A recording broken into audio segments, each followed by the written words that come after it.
अचानक से एक गांव में उड़ने वाले डायनासोर काफी तेजी से उड़ते हुए घुसे। उनके चेहरे पर गुस्सा साफ साफ दिख रहा था। दूसरी ओर गांव में एक आदमी फल ले रहा था कि तभी वह उड़ने वाला डायनासोर सीधा आदमी को अपने पंजों में पकड़कर उड़ा ले गया। इतना ही नहीं, उन्होंने धीरे धीरे लोगों को उठाकर ले जाना शुरू कर दिया। इंसानों को वो काफी ऊंचाई पर ले जाते और वहां से छोड़ देते। सारे लोग चीखते हुए नीचे की ओर गिरते।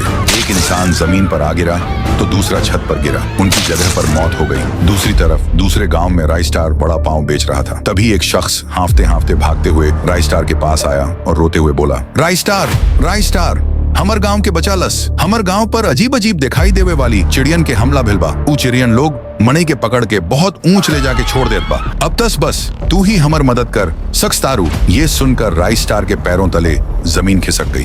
फिर भी राइस्टार अगले दिन उस गांव में आ पहुंचा। पहले तो राइस्टार ने जल्दी से वह उड़ने वाले ज़ॉम्बी के आने की दिशा पता लगाई और तुरंत घर के अंदर आ गया। अरे ये सारे तो खेतों से आ रहे हैं, जरूर इनके साथ कुछ बुरा हुआ होगा, पता करना होगा। फिर क्या था, राइस्टार जैसे तैसे खेतों की ओर चल दिया। जहां से वे आ रहे थे वहां जाकर खेत में पता चला कि वहां एक सूखा हुआ पेड़ गिरा पड़ा है। राइस्टार को कुछ गड़बड़ी लगी, इसलिए वह खेत के मालिक के पास गया जिसका एक हाथ नहीं था। तो तुम ही हो इस खेत के मालिक, मुझे एक बात बताओ कि इधर थोड़ी दिनों पहले क्या हुआ था और ये बड़ा सा सूखा पेड़ क्यों गिरा हुआ है? अरे पूछो मत की हुआ। ओ दिन मेरे खेत में वही सूखा पेड़, पुष्पा और उसके आदमी पेड़ काटने के लिए आया था, बस एक चीज के लिए, उड़ने वाला डायनासोर का अंडा, ताकि वो लोग अंडा बेच के करोड़पति बन सके। वो काट रहा था, तभी मैं बोला, अरे पुष्पा तुम ही गलत कर रहा है, तुम भूल गया कि किसका अंडा है। अभी का अभी पेड़ काटना बंद करो, ना तो मैं तुमको छोड़ बेगा नहीं। लेकिन उन्होंने मेरी एक नहीं सुनी और उसके आदमी ने मेरे हाथ काट दिए। दर्द से तड़पता रहा मैं। अबे ज्यादा चपड़ चपड़ करने की क्या जरूरत थी रे? अरे काटो रे। और वे पूरे पेड़ को काट कर सारे अंडे टेम्पू में लेकर चले गए।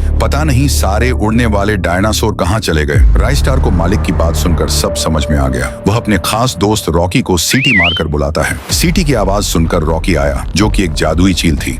रॉकी सीधा राइस्टार को अपने पंजों में पकड़कर पुष्पा के ट्रक के पास ले जाने लगी। कुछ ही पलों में रॉकी उसे सीधा एक सड़क पर ले आई जहां से पुष्पा के आदमियों की गाड़ी गुजर रही थी। राइस्टार ने उनको रोकने की कोशिश की पर कोई फायदा नहीं हुआ। फिर एक बार रॉकी राइस्टार को आसमान में लेकर गई और सीधा बॉर्डर के पास छोड़ दिया। राइस्टार ने अपना दिमाग चलाते हुए वहां बहुत सारे कीलें बिछा दी। कुछ घंटों बाद पुष्पा की गाड़ी आई जिसमें अंडे भी थे। उनकी गाड़ी कीलों के ऊपर जाने की वजह से वहीं रुक गई। तभी राइस्टार सीधा उनके सामने उड़कर आ गया। फिर क्या था, पुष्पा और उसका आदमी राइस्टार को देख डर के मारे वहां से भाग गए। राइस्टार को उड़ने वाले डायनासोर के अंडे भी मिल गए और उनको अंडे मिलने के बाद उनकी खुशी का ठिकाना नहीं रहा। गांव में वापस शांति छा गई और लोग चैन से जीने लगे।